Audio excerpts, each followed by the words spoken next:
Olá, amores! Esse é o Voicast, um podcast da Voe Sem Asas para impulsionar o fabuloso universo do intraempreendedorismo. Apertem os cintos e bora causarmos! Olá, amores! Sejam todos muito bem-vindos, bem-vindas, bem-vindes à segunda temporada do Voicast. E, amores, é óbvio que a gente vai dar ainda mais profundidade nessa temporada.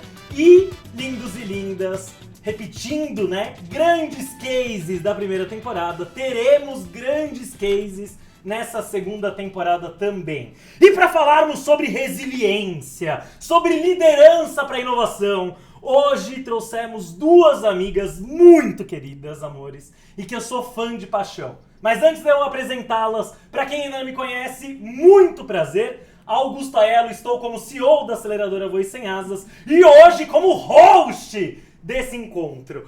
E, amores, olha o espetáculo de pessoas fabulosas que estão aqui pra gente gravar juntos. Sim, senhoras e senhores, à minha direita, ela que é gerente de inovação da garagem, fundadora da garagem de inovação, além disso, ama rock, ama os seus pets. Sim, senhoras e senhores, inovadora, que causa, que arrasa e que democratiza a inovação.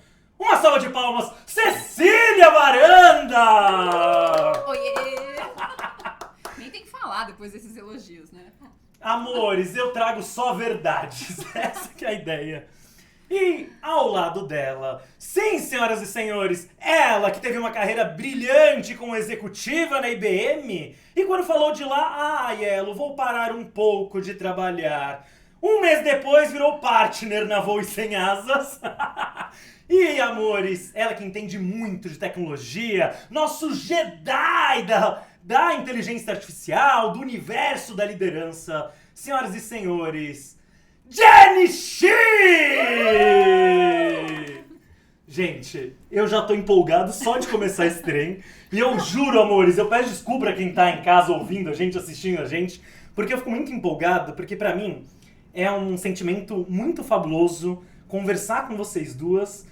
Porque, Cissa, a gente começou a trabalhar com intraempreendedorismo há 5 anos atrás aqui. Você já trabalhava eu cheguei 1 ano depois, né? E a gente tem sido parceiros até hoje, né? Você com a Garagem Unilever, eu com a Voe. E foi aqui que nasceu o Intra. E eu tô muito feliz e honrado de podermos hoje gravar a segunda temporada na garagem, né? Com convidados maravilhosos, trazendo mais a história da garagem, trazendo mais, né, o letramento de intraempreendedorismo. Mas antes de eu mergulhar nessa doideira toda, eu quero que você conte pra gente por que você é uma grande intraempreendedora, palestra sobre isso, levanta essa bandeira e como que foi fundar a garagem, né, Unilever. Ai, vamos... Quanto tempo a gente tem mesmo? Umas 8 horas e meia. Vamos lá. Bom, eu me considero hoje uma intraempreendedora mesmo e eu acho que eu tô aqui nesse papel porque eu quero que mais pessoas tenham o espaço que eu tive para se encontrarem. Eu me encontrei, se a gente olha o meu histórico lá, foi bem tradicional, eu sou engenheira, comecei minha carreira em supply chain, em sistemas, números e, né, aquela coisa bem lógica e bem quadradinha. E em determinado momento eu falei assim, acho que eu quero aprender coisa diferente, eu quero descobrir coisa nova. Anos depois, né, na terapia, eu descobri que, na verdade, eu não estava querendo aprender, eu estava querendo reaprender e resgatar muito do que eu tinha, que é esse lado menos lógico e mais criativo e mais diferente. E nisso, aí, estando na Unilever, né, num espaço seguro, eu consegui ir abrindo caminhos para descobrir o que seria esse próximo passo. Eu comecei dentro de supply chain, numa função de transformação de supply chain, indústria 4.0, como PMO ali de projetos, e de lá nasceu a ideia de ter um hub, de ter um espaço que o primeiro conceito, inclusive, foi um laboratório maker, assim, a gente queria colocar um monte de tecnologias, de coisas para o time de supply chain ainda focado ali, ter contato e poder usar.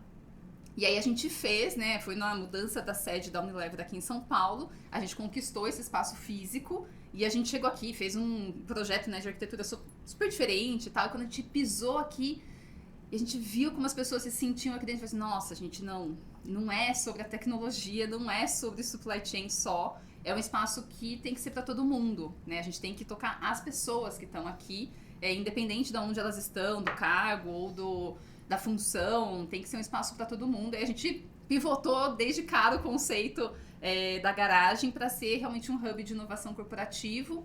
E a gente começou a construir da base, assim. Eu falo que a gente foi encontrando o Cissas e a Lê, na época, né, era a gerente que estava comigo, em diferentes áreas da companhia e vendo que as pessoas estavam sofrendo as mesmas dores, né? Então, as pessoas estavam lá batendo cabeça em como automatizar as coisas, como aumentar a produtividade, como adotar a tecnologia, como criar um mindset mais ágil, mais digital, e todo mundo ali no seu quadradinho. A gente, não, vamos pensar junto, né? E daí surge realmente a garagem como esse conceito de hub de inovação, com inúmeras conversas, inúmeros happy hours, pra gente divagar bastante no que seria esse conceito e fazer esse espaço acontecer. Então ele nasce de sei lá, juntou a fome com a vontade de comer ali, né? Eu tava querendo fazer coisas diferentes e achar coisas diferentes. E a companhia também nesse momento de fomentar a inovação, de criar coisas diferentes. Anos depois eu fui descobrir que isso chama job crafting. Olha que Chique. Fiz um Vamos job dar um crafting. Google agora. Crafting é como um artesanato, assim, né? De você criar o seu job, né? O seu trabalho. Então a vaga que eu tô hoje como líder da garagem é um pouco da minha vaga dos sonhos ali de conquistar um espaço realmente para provocar uma grande corporação. Então, eu me achei no intraempreendedorismo e eu acho que minha função hoje é abrir mais espaços. E, Cissa, a garagem é muito viva e tem uma coisa que eu acredito muito, que não adianta só ter o espaço. O espaço, ele é um começo, ele é um símbolo, ele é um movimento, né? Uhum. Mas as ações que vão existir naquele espaço é o que vai fazer a inovação acontecer. É isso. Né? A gente fala que o espaço, ele é um artefato. Ele tá lá para ser um símbolo, para ajudar a tangibilizar o que a gente faz, mas ele não pode ser só isso, e especialmente aqui ele não podia ser só o espaço físico, porque a gente tem pessoas no Brasil inteiro. A gente tem as nossas fábricas, tem os nossos centros de distribuição, as regionais de vendas, a gente pelo Brasil inteiro. Então não tinha como a gente falar que o hub e a garagem seria só uma coisa do WT aqui pro público administrativo. Então é um artefato, nos ajuda, claro, a gente está aqui nesse espaço que é todo, né, inspirador, diferente, mas isso tem que transcender e ir para o mundo digital e para o mundo remoto também. E dos programas, como que foi o surgimento, tanto, né, da visão de Open da garagem, quanto da visão de Intra, né? Como que foi a construção desse processo? Vamos lá, 2018 a gente estava muito criativo, que foi o ano que nasceu tudo. Então nasceu a garagem e aí no paralelo tinham esses dois programas que estavam sendo construídos também em diferentes áreas. E a gente acabou colocando tudo debaixo do guarda-chuva da garagem como realmente um hub de inovação. A parte de Open estava sendo construída pela Ale Gomes, aliás, um beijo, minha amiga maravilhosa, como um programa de aceleração de startups. Então, 2018 também era a época que todas as companhias tinham seus programas de aceleração. Foi o boom, né? Foi o boom. Então, ela estava construindo isso aqui dentro também, pesquisando, né, quais eram as dores de negócio, abrindo chamada, né, para as startups se inscreverem, num processo bem tradicional ali de aceleração. Isso estava acontecendo de um lado. Do outro lado, eu ainda estava com um chapéu duplo ali, né? Na verdade, em 2018 eu estava com um chapéu 100% dentro de supply chain. Como essa PMO de transformação, buscando dinheiro, né? Porque a gente, né, sempre indo atrás de recursos de investimento para inovação. Budget, o famoso. E existia um programa globalmente, pelo time de supply chain, de microfinanciamento de iniciativas inovadoras, lá desde 2017. Você mandava um vídeo, algo bem simples, e eles te davam uma graninha ali para você experimentar aquilo. Na hora que eu olhei e falei assim, gente, tem um bolsinho de dinheiro global aí, bora! Quero! Vamos lá, a gente fez um baita movimento com o time e a gente capturou em 2018 1/3 desse volume de grana global. Então, da Unilever inteira, do mundo inteiro, do Brasil pegou 1/3 desse dinheiro. E aí, claro, nosso board aqui... Tá rica. O nosso board olhou e falou assim, uau, o que essa galera tá fazendo, né? Que coisa bacana. E a gente fez uma proposta de como tropicalizar esse programa que nasceu, então, o DigiFund. E aí a gente tirou algumas amarras, algumas coisas mais quadradinhas que tinha ali no global e fez uma primeira versão, que eu falo, né, quando tudo era mato, porque a gente fez algo bem simples até, mas para fomentar. Então a gente tropicalizou e lançou esse programa DigiFund, que aí já não era mais só para supply chain, era para todas as áreas, mas tinha esse quê de ser simples e da gente conseguir democratizar a inovação, para que qualquer pessoa pudesse colocar uma ideia e desenvolver um projeto inovador para a companhia. essa foi a primeira edição que eu fiz sozinha, sem essa pessoa maravilhosa aqui. Que foi incrível, porque a gente aprendeu muito. Eu acho que se não tivesse tido esse primeiro momento, a gente não tinha conseguido desenvolver tanto a cada edição que a gente fez depois, porque a gente viu que não é só sobre dinheiro. Então, passou de um programa de microfinanciamento para um programa de aceleração de intraempreendedores. Isso muda tudo, porque só dinheiro não faz verão ali. E o foco ficou nas pessoas, né? É isso. A gente viu que o diferencial é você desenvolver a pessoa que tá ali com aquele projeto, e aí pode vir dinheiro ou não, e muitos nem precisam, né? Sim. Depois do financiamento. Muitos nem precisam de grana. Então, nasceu dali, e aí a gente juntou tudo isso debaixo do guarda-chuva de garagem pra ter uma governança, né? Pra gente ter uma visão de inovação geral. Não, e você trouxe no comecinho, né? E isso eu gosto muito, porque você trouxe várias vezes falando, nós buscamos, né, um fundo fora, porque hoje ela tem uma baita estrutura, né, Cissa? Você tem uma super estrutura. Você tem um movimento muito legal, pessoas apaixonadas, vários voluntários, né, dentro da Unilever que estão super dispostos a fazer esse trem acontecer. Mas o que é bacana é que tudo isso começou com um desejo e você ali, realmente, com o facão na mão, né, puxando mato. Era muito eu no começo da história, né?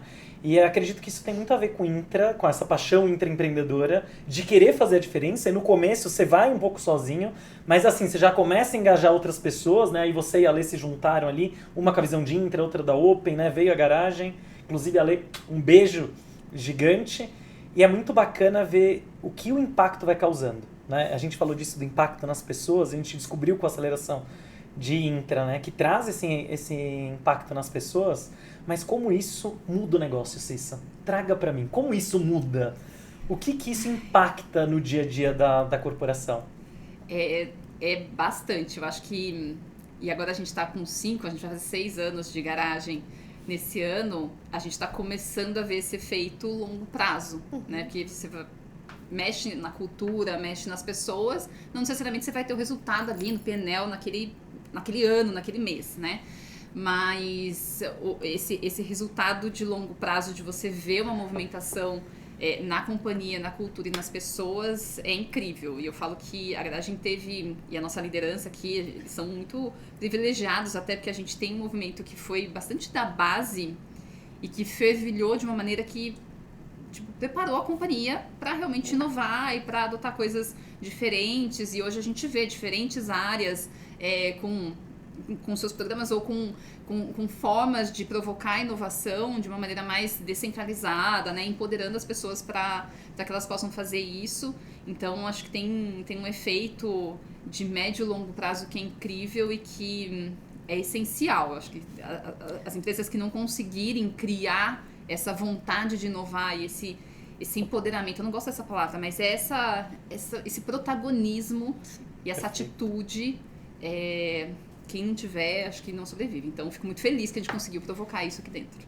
Sensacional. E aqui, quietinha ainda, mas agora, Jenny Shi, tava comentando com a Cissa, né, da alegria, né, de 5 anos a gente trabalhando com Intra, e há 2 anos atrás, né, Jenny, que você veio para brilhantar a Voz Sem Asas, né, uma alegria gigante desde o dia 0 que você chegou, e com muitas provocações. E eu tenho uma teoria simples. Eu acredito que eu estou como CEO de empresas, né, há 10 anos, mas há 2 anos eu recebi um chacoalhão gigante. Sim. Gigante para eu me tornar um líder melhor, né? E eu venho nesse processo e eu sou muito grato a você por essa mudança, essa transformação. Jenny Shi, quando você se descobriu uma intraempreendedora, amor? Olha, quanto tempo a gente tem? 8 horas? A gente tem algumas horas a mais? Bom, primeiro é assim, que linda jornada, né, Cissa, que você teve aí no mundo corporativo. A minha não foi tão diferente. Talvez assim, o início, ela começou algumas décadas antes que a sua, mas eu já me descobri intraempreendedora, na verdade está no DNA, né? A gente vai entendendo que o início de um intraempreendedor começa com uma inquietude interna que é incontrolável, né? E você não sabe por quê, mas você sabe que tem alguma coisa te incomodando. E isso para mim começou já logo cedo, né? Então, porque eu sempre fui uma mosca branca, sempre fui muito diferente de qualquer ambiente que eu estivesse inserida. E aí não tem jeito, ou você se Uma vira... mosca branca ou um unicórnio, Jennifer? Um Jedi unicórnio? Naquela época não tinha unicórnios ainda, sabe? Eles ainda não tinham aterrissado aqui neste planeta. Justo. Eram moscas brancas que a gente falava mesmo. Mas, de fato, né? Essa inquietude, ela sempre me acompanhou, né? Por sempre ter sido diferente. Então, e foi bem pequena mesmo, porque eu me lembro até hoje como um trauma, graças a Deus superado, mas o meu primeiro dia de aula. Quando eu cheguei na escola, isso na época era jardinzinho, né? Eu não falava português. Apesar de eu ser brasileira, nasci em São Paulo.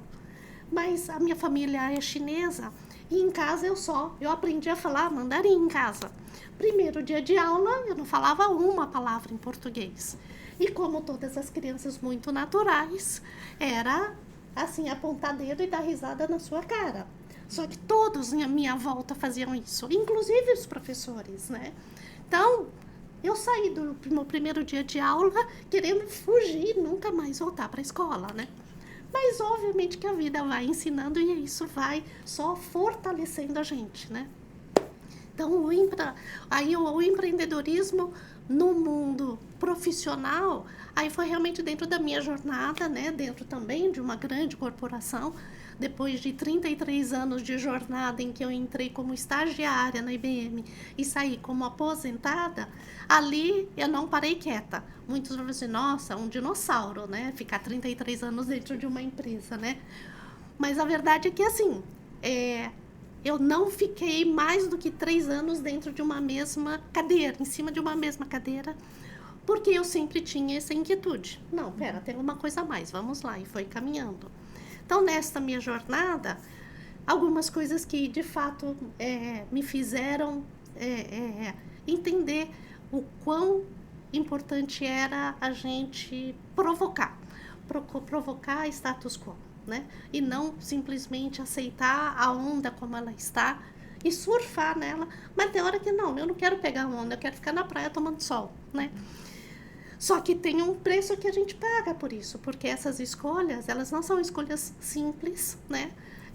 Mas são necessárias, né? Para a gente poder construir futuros diferentes, né? Então, em um determinado momento na minha carreira, também, assim como Cissa engenheira, minha formação ela é técnica, eu sou formada em ciências da computação. Então, comecei instalando máquina dentro de cliente, naquelas salas congeladas, né? Porque os computadores precisavam de refrigeração, né? Então, eu comecei assim a minha carreira, mas foi bem rápida já a mudança que eu tive. E uma das coisas que eu descobri, que acho que foi a grande descoberta aí para minha vida como ser humano, é que eu era gay, mas eu estava super escondida dentro do armário para mim, quiçá para os que estavam ao meu redor, né? Mas, de novo, é aquela coisa que não deixa quieto, né? Então, eu fui levada ali por um sentimento que, assim, eu precisava mudar a forma como as pessoas falavam, precisava mudar, acabar com as piadas. Numa época em que no mundo corporativo, falar a palavra gay era um palavrão, era proibido, não se falava. Então, era muito comum, depois que eu saí do armário, as pessoas chegarem e falar assim, eu ouvi dizer que você é diversity, né? E eu brincava, né? Porque, assim, não é nem diversidade, tá? Porque diversity, ela era mais rebuscada, mais trabalhada o termo, né? Então, e eu sempre levei de uma forma muito, assim, leve, porque, assim, sim, é verdade, que bom, né, que você soube, né, que eu sou diversity. Só me tira uma dúvida, porque, assim, eu sou mulher, então eu faço parte do grupo de mulheres, eu sou chinesa, né, então eu faço parte do grupo asiático. Bom, nós somos todos brasileiros, você inclusive, né? Então, nós somos latinos, né? No mundo corporativo, nós também somos latinos. Então, sim, eu faço parte do grupo de diversity. quase esqueci. Eu também sonhei, né? Então, E era um choque. qual diversity exatamente você ouviu falar? Para quebrar um pouco, porque eu acho que é importante na jornada do intraempreendedor, eu não acredito que a gente bater de frente, a gente transforma, a gente quebra muitas paredes, quebra muitas portas, não necessariamente a gente constrói. Quando a gente tem a leveza, e eu acho que a nossa cultura brasileira, a gente tem essa vantagem enorme quando a gente olha outras culturas. A gente é mais leve, a gente se diverte, né? E numa jornada de empreendedorismo, acho que isso é super importante, porque é difícil, não é fácil, mas a leveza e a diversão, ela tem que fazer parte, porque senão o mundo é muito duro, né? E assim foi a minha jornada. Ô Jenny, você passou por muitas áreas, né, amor? Você foi diretora de operações, de RH, de inteligências exponenciais, foi uma das primeiras mulheres, né, na América Latina a trazer o Watson, né, implementar o Watson. Sim. Inclusive, amores, fica a dica, né, aquele Rock in Rio que teve a experiência do Watson, 2017. A Sala São Paulo. 2017. Inteligência artificial lá atrás ainda. Lá atrás. E, obviamente, você encontrou muita persistência, muitas barreiras também ao longo do tempo, né? Para inovar, porque eu gosto muito da sua visão, que é o seguinte: eu entro na área, em um ano eu reestruturo o que eu preciso reestruturar, arrumo o que eu preciso arrumar e depois eu vou para outro desafio. Sim. Né? Aí você assiste um tempo ainda para ver se deu certo, o que implementou, e depois você vai para outro desafio. Ou seja, você sempre gostou de romper essas barreiras. Sim. Você sempre gostou de mexer e ajustar as coisas para uma nova visão, né? Um novo formato. E empoderando as pessoas que estavam naquela estrutura para elas liderarem no futuro. Sim. Conta aí, Jenny. Por que isso faz sentido, amor? Primeiro porque eu quero estar sempre navegando nas novas ondas. E não adianta a gente plantar e deixar um rastro de destruição para trás. A gente tem que construir, mas não só construir enquanto a gente está lá. A gente tem que desenvolver quem vem junto para que tudo que foi construído ali, ela possa atingir novos patamares, independente de nós. Então, em todas as minhas mudanças, a minha terceira fase, que normalmente é assim, é o terceiro ano, era sempre focado em desenvolver sucessores. Quem vai vir atrás de mim? Mas não para fazer igual ao que eu fiz, ou melhor, não, para levar para o outro patamar. Para explorar, a partir daquele lugar onde a gente estava, como é que pode explorar lugares que eu não tinha imaginado, né? Então tem que dar todo este apoio de desenvolvimento de quem está sucedendo a gente. Então, e aí sim as transformações acontecem e elas são sustentáveis. Porque muitas vezes no mundo corporativo a gente vê muito isso, né? Fogo de palha. Então você começa um movimento e tal, e aí aquilo lá some. Quantas vezes eu vi isso acontecendo? E foi por isso, na verdade, que eu aprendi. Não adianta simplesmente fazer o oba-oba. Tem que fazer, tem que acontecer, tem que cumprir as metas e tem que aí desenvolver as pessoas. E toda a sucessão, que não é necessariamente de um, e sim de uma equipe inteira. Sabe que me vem uma palavra nessa sua fala de legado. Sim. Que eu acho que a gente está esquecendo disso. E eu vejo, né, essa atitude intraempreendedora, ela tem muito disso. É uma inquietude que te coloca, né, no movimento, mas são pessoas preocupadas em deixar um legado, em deixar algo melhor do que quando chegou. Exato. Que é um pouco esse nosso movimento, né, de ficar pulando de uma área para outra. Mas eu lembro que e na minha carreira também, né, eu tenho muito tempo de companhia já, mas tem isso, né? É o momento que eu consigo olhar e falar assim, legal, eu consegui chegar, melhorar alguma coisa e eu vou sair dessa área e vai estar melhor do que quando eu entrei, eu tô deixando um legado, é isso que move, né? E eu acho que os empreendedores têm muito disso, né? Como que eu deixo um legado? Como que eu deixo, né, faço alguma coisa que vai ser sustentável, que vai ser perene, que vai melhorar, ou que vai ser o gatilho para uma outra pessoa vir e melhorar ainda mais. Exato. Né? Então, acho que é importante essa palavra. E falando de liderança para inovação, tem algo que eu reconheço muito em vocês, em outras lideranças fabulosas que constroem mesmo essa rede, né, que empoderam as pessoas.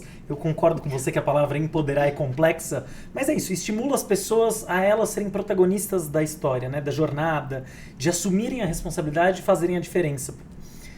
E é muito interessante porque ambas aplicam algumas coisas muito legais. A primeira é acreditar nas pessoas e confiar nas pessoas. E eu gosto muito disso, do que eu pude aprender com vocês e acompanhando os times, né, que vocês lideram.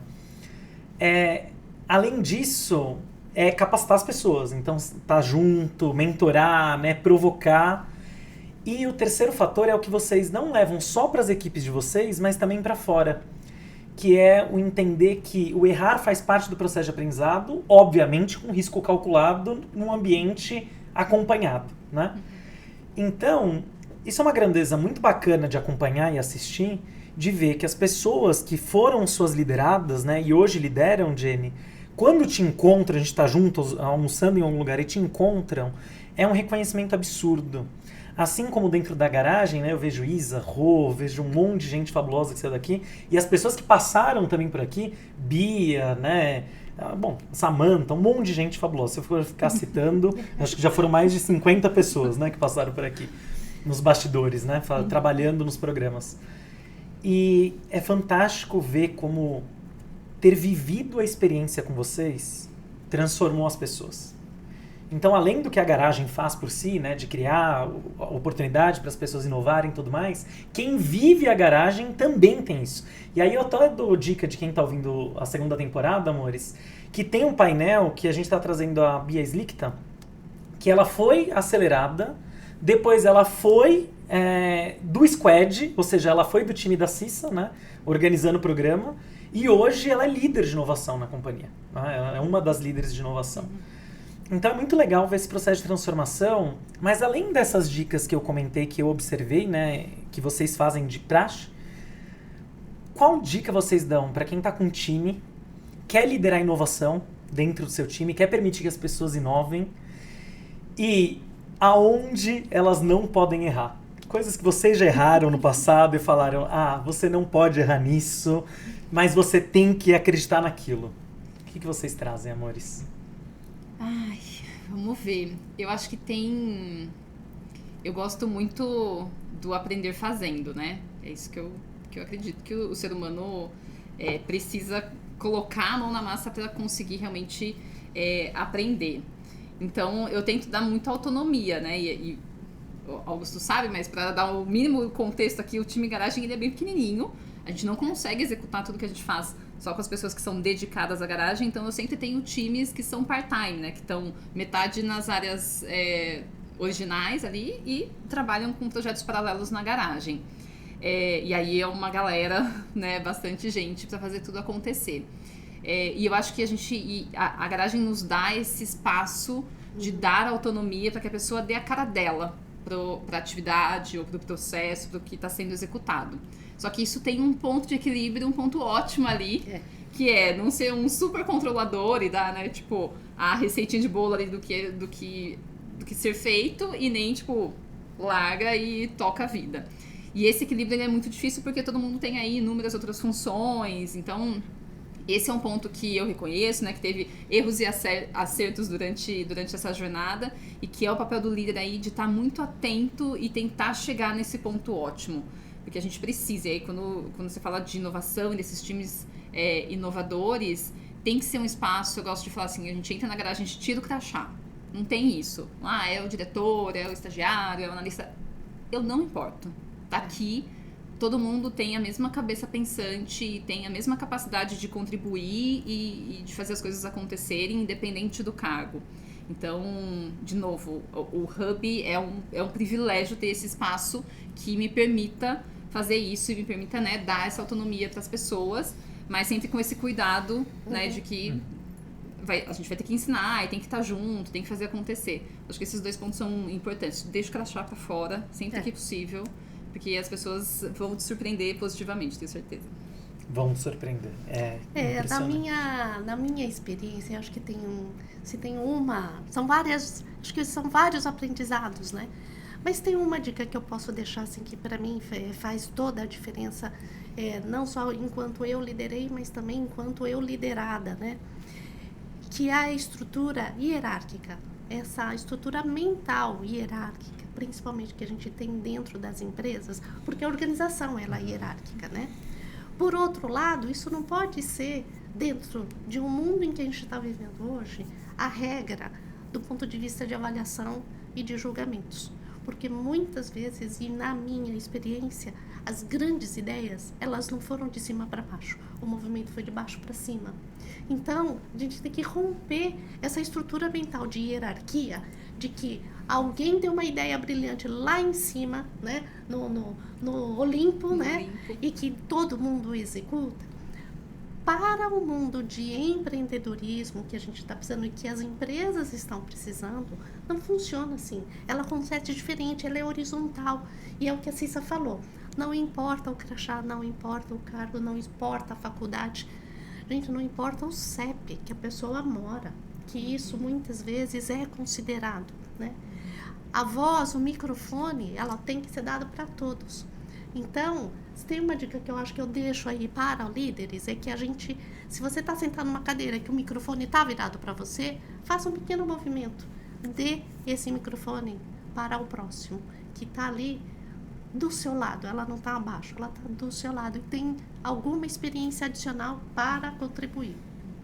Até porque quem está na ponta, quem está ali no front, é quem sabe quais são as dores, é quem está vivendo o problema. Então, as grandes ideias, eu concordo contigo, elas vão surgir da base, elas vão surgir, né, da onde está fervilhando ali, onde está próximo do consumidor. A gente teve casos incríveis de pessoas lá de México, que estão realmente na ponta, né, estão ali dentro das lojas e que trouxeram ideias incríveis para serem trabalhadas. Então, essa diversidade cognitiva, de histórias, de origens, de cargos, de funções, isso que fervilha, né? Que a gente tem que promover essa conexão para inovação realmente ser gerada. E esse trem, né, de democratizar a inovação, amores, para mim é fabuloso porque permite, sim, que os cargos altos, né, estejam com a visão estratégica, né, bebendo disso, mas as pessoas que estão no dia a dia da operação, elas estão na vivência, né?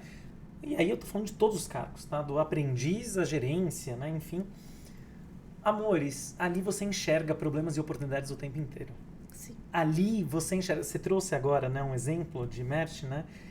Que um rapaz brilhante... Cissa, me salva com o nome, Cissa. Jodean, maravilhoso. Jodean. Um beijo pra você também. Cara brilhante. Acho que foi um dos melhores pitches de intraempreendedorismo que eu já assisti. E olha que a gente já rodou pitch, hein, Cissa? Uhum. Só na Unilever, quantos pitches já foram? Acho que 150? Pitches? Mais de 100. Mais de 100, né? Mais de 100 pitches só de intraempreendedorismo, né? Imagina se contar os de Open, né? Uhum.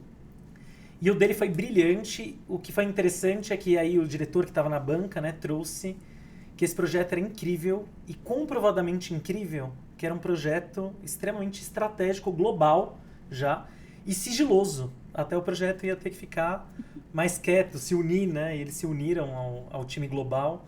E você vê, ele do Piauí, que ele atua no Piauí, né? No Piauí, em loja, né? No front da operação. É incrível ver essas conexões, né?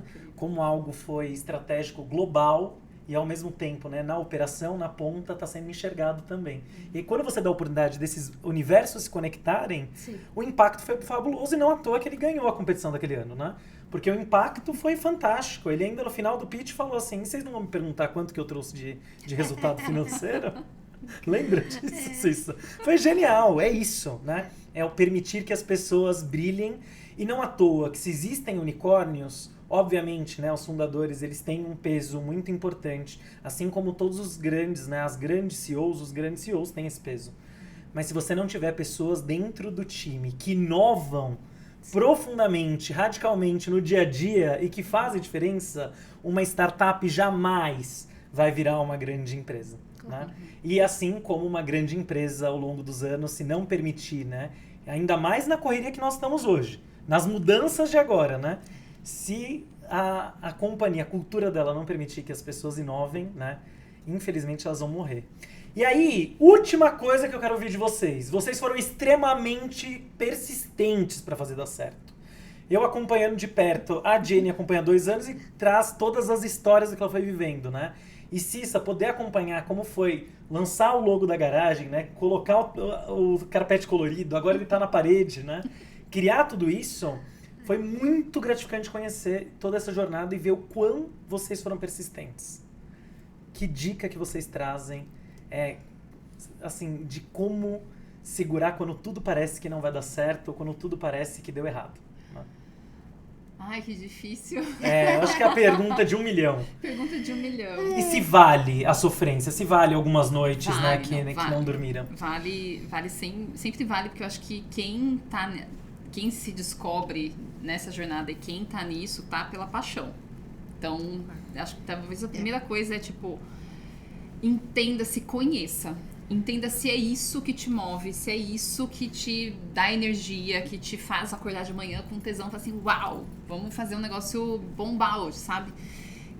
Porque isso vai ser necessário, como a Jenny falou no começo.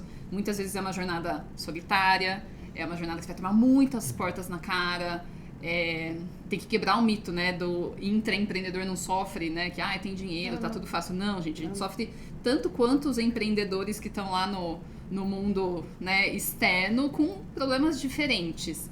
Então, eu costumo falar que meu potinho de resiliência, eu não sei se os jovens vão entender, mas os mais velhos sim, é a malinha da Mary Poppins. Vai saindo coisas de dentro de maneira infinita, porque, né, pegando o nome do nosso episódio aqui, tem que ter resiliência, tem que ter essa vontade de fazer acontecer por algo maior. Então não é porque eu preciso simplesmente bater minha meta ali do fim do mês, não é simplesmente porque tá escrito ali na minha descrição de cargo que eu preciso fazer isso. Não, tipo, eu tô aqui por um propósito que casou ali, né, o que a empresa precisa com o que eu gostaria de fazer, eu como indivíduo, e isso move. Então acho que paixão, gente, paixão. E, Jenny, na resiliência, eu queria que você colocasse também, amor, e trouxesse pra galera, porque recente, Jenny Xi até radioativa foi, né? E me deixou emocionado a um nível absurdo, né? Então, se você puder compartilhar com a gente, amor, toda essa profundidade de resistência e resiliência, né? Falar de radioatividade no ano em que a Oppenheimer, né, tá em alta, já... Vários Oscars. Mas sim, verdade. Assim, eu tô numa fase agora de retorno às atividades e é muito especial estar retornando depois de uma jornada aí de 4 meses praticamente isolada e me regenerando. Então é muito especial se você está retornando às atividades aqui na sua casa e do seu lado, né? Mas sim, eu fiquei radioativa no início de janeiro, isso tem 2 anos, porque eu fiz um processo de iodoterapia. E a jornada é uma jornada aí de uma batalha contra um câncer que acabou se espalhando. Neste processo, eu perdi a tireoide, eu perdi uma corda vocal. Das nossas 2 cordas vocais hoje, eu tenho essa deficiência na minha fala, sendo que hoje praticamente tudo está associado à minha fala, né? Para poder compartilhar as experiências. Mas, de novo, como a gente estava falando, resiliência é mais uma etapa da vida. E, felizmente, né, na minha vida, todos os ciclos têm 3 passos, tudo gira em torno do 3, né? Então, num mês eu fiz a cirurgia, no segundo mês eu me fechei totalmente para regenerar e me preparar para o 3º mês fazer uma iodoterapia e ali, até para surpresa da própria equipe médica, eu fiquei totalmente curada, o que é assim uma alegria enorme, porque eu me curei e é só agora ter a paciência de me reabilitar, né? Então é um processo muito mais de fisioterapia e fono para voltar a minha energia para aguentar o tranco do dia a dia, mas foi mais uma etapa que eu vivi e fiquei radioativa, né, nesse processo, porque a iodoterapia a gente literalmente fica radioativo e fica trancado num lugar em que assim ninguém pode chegar perto, porque a gente fica ali, literalmente é uma bomba atômica ambulante. Não pode ninguém ficar perto. Então, durante uma semana eu fiquei totalmente isolada para não transmitir a radioatividade e passou. Foi uma única dose. E, de novo, para surpresa dos próprios médicos, dado a extensão do que foi esse câncer, que se espalhou. Então, você vê, né? Tudo é um processo de expansão, né? Não era para ser assim, só naquele pontinho, né? Não, ela aguenta, né? Até na doença, né? E se expandiu, se espalhou, mas ela também... com todo o apoio que eu tive ali, não só da equipe médica, mas eu acho que todos ao meu entorno, né? Eu me fechei para poder me cuidar e agora, depois de 4 meses, estou voltando ativa, feliz, e falei para o médico: doutor, eu me aposentei e eu tenho muita coisa para fazer no mundo, então vambora, faça tudo que você tem que fazer, porque assim, o mundo não pode esperar não, e vambora.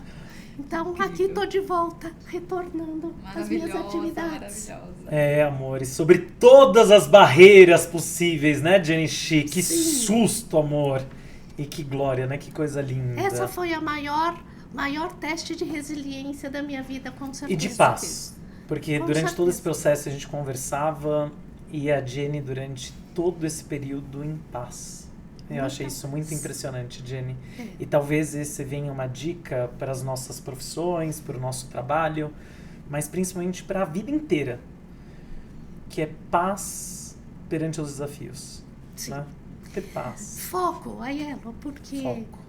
a gente está vivendo uma fase aí em que a gente ouve muito sobre saúde mental, muitos burnouts, né? E essa aceleração que o mundo hoje está, né? É uma coisa meio insana de fato, né? Então ali o que eu fiz um foco que era cura. Todo o meu pensamento era a cura. Fosse o tempo que fosse o processo que fosse, mas era a cura.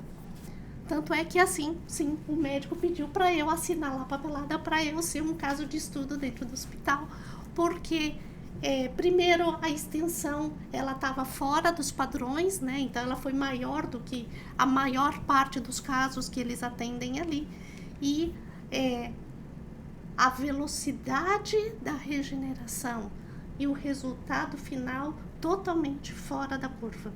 Então este foi meu Por isso, o aprendizado. próximo capítulo, episódio, na verdade, de Star Wars será baseado em Jenny Shi.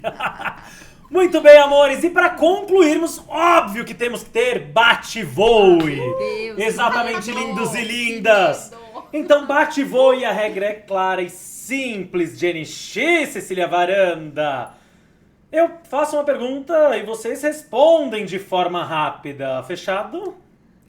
Sim. Tá bom, sem sim, pensar. sim. Então, ótimo! Liderança é Inspiração. Transformação. uma comida favorita. Massa. Pizza. Quando? Quando nós vamos? Sempre. Agora. Amores, seu signo. Gêmeos. Leonina. Maior case da vida. Isso aqui, né? Garagem, né, gente? E os meus pets. Justo. Viver. Viver. Qual a força da resiliência, amores? Ai, é transformar esse mundão que a gente precisa, esse país que a gente precisa transformar. E é a resiliência que vai permitir que a gente faça isso. Impactar. A força é o impacto que a gente tem que causar, não só assim, de dentro para fora, do pequeno para o grande, né? Mas é assim, são nas pessoas, ao nosso redor, na nossa comunidade, família e o mundo, porque o planeta precisa. É sobre tudo isso, meus amores! E que alegria poder ter conversado com Cecília Varanda, Jenny Shi! Muito obrigado, suas Eu maravilhosas. quero fazer agradecimentos especiais. Traga, Posso? por favor. Tipo Xuxa, assim. Traga. Não, eu preciso falar, gente, de 3 mulheres muito maravilhosas, porque eu tô aqui hoje como porta-voz da garagem de inovação, mas elas tiveram um papel excepcional nessa jornada. Então, a Lê Gomes, que estava comigo aí por muitos anos na liderança da garagem, A Aninha Freitas, que lá no nosso primeiro conceito, tava lá como fundadora da garagem também, era minha parzinha de tecnologia dentro do time de supply chain incrível. E a Naná e a Zete, que também aí durante um período fez parte da garagem. Então foram mulheres incríveis, líderes maravilhosas, que eu só tenho a agradecer. E tô aqui em nome delas e de muita gente que passou pela garagem. Então essa história não é só minha, é de muita gente. Eu quero que todos se sintam abraçados nesse momento. Genichi, últimas palavras, meu amor? Último recado nesse Voicast? Eu só tenho aqui o desafio que eu coloco para todos que estão ouvindo, assistindo a gente, que assim, as nossas histórias a gente construiu muito até aqui, mas a gente precisa muito que todos tenham a coragem e a ousadia de questionar e construir esse futuro, né?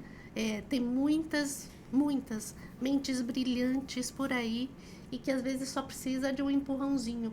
A gente tá aqui pra gente compartilhar as nossas experiências só para mostrar que é possível. Então acredita. Então, acredita e vai.